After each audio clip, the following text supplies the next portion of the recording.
দেখতে দেখতে 3টে মাস কেটে গেল। আমার মায়ের চলে যাওয়ার দিনও এগিয়ে এসছে। আর আজ শুক্রবার আমার হাজবেন্ড যাবে হচ্ছে দিল্লি, ওখানে এক্সাম দিয়ে তারপরে কলকাতা যাবে আমার শাশুড়ি মাকে আনতে। আমার শাশুড়ি মা আসলেই তারপরে আমার মা চলে যাবে। তো আগের দিনকে আমি চালে জলে করে রেখে দিয়েছিলাম, ইন্ডাকশানটা অন করে দিলাম, আর ওই যে ডিশটা রয়েছে সেগুলোর মধ্যে খাবার প্যাকিং করে দেবো। আর ওখানে এখন বাজে হচ্ছে 4:15। আমি উঠেছি, আমার হাজব্যান্ড 5টায় বেরিয়ে যাবে। আর আগের দিনকে তো দেখালাম মাছের ঝোল আমি করে রেখে দিয়েছিলাম, কারণ সকালবেলা উঠে 5টার মধ্যে মাছের ঝোল ভাত করে দেওয়াটা সম্ভব না। আর এখনও বাইরেটা দেখুন অন্ধকার হয়ে রয়েছে।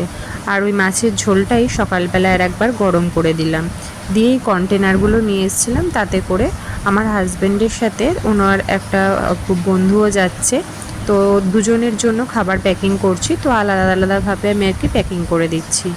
যেটা বলছিলাম আর কি, মানে আমার মায়ের যাবার দিনটাও এগিয়ে এসছে। মা চলে যাবে খুব তাড়াতাড়ি, নেক্সট উইকেই চলে যাবে। তো মনটা ওই জন্য খুবই খারাপ। আর মিঠি তো খুবই আশা করে আছে যে ও আমার মায়ের সাথে যাবে।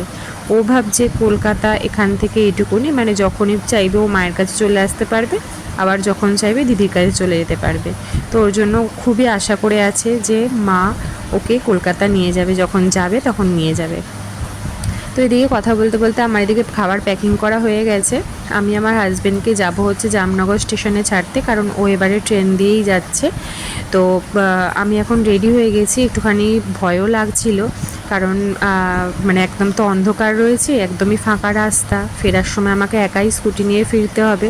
তো তার জন্য, যদিও এখানে গুজরাটে অতটা ভয়ের কিছু নেই, আর আমাদের ফ্ল্যাট থেকে 5 মিনিট লাগে জামনগর স্টেশন। এসে একটু শুয়ে পড়েছিলাম। তারপরে আজকে আমাদের কাজের লোকও আসেনি, মা একটু ঘরটর পরিষ্কার করলো, আমি এদিকে চাটা বানালাম, ওদের মিঠি আর সোমকে খাওয়ালাম, টান টান করে পুজো করে নিয়েছিলাম। আর ঘরেরও অনেক কিছু কাজ ছিল, ডাস্টিং ফাস্টিং ছিল। আর আজকে অম্বুবাচী ছেড়েছে, তারপরে ঠাকুরকে পুরো পরিষ্কার করে আসনে বসিয়েছি। দেখুন কত সুন্দর লাগছে, দেখে আমার মনটা খুবই ভালো লাগছিল। আর তারপরে দুপুরবেলাতে খাওয়া দাওয়া সেরে সোমকে টিউশন পড়তে দিয়ে আসলাম। এসে এই এত জামা কাপড় পুরো সব গোছালাম বসে। তারপরে সোমকে নিয়ে এসে সন্ধেবেলা আমার এই 2 ফ্রেন্ড আসার কথা ছিল, তো তাদেরকে আমি বলেছিলাম যে অনেক দিন আসেনি। তো তার একজন বাঙালি আর একজন নন বেঙ্গলি, মানে সাউথ ইন্ডিয়ান। অনেক কথা হলো, অনেক গল্পও হলো। আর ওর ছেলের বার্থডের ইনভিটেশন দিতেই এসেছিলো। এইভাবেই সন্ধ্যেটা খুব জমজমাটভাবে কাটলো, খুবই ভালো লাগলো। আজকের মতন এতটুকু, আবার দেখা হবে নতুন ভিডিওতে। ততদিন সবাই খুব ভালো থাকবে। টাটা।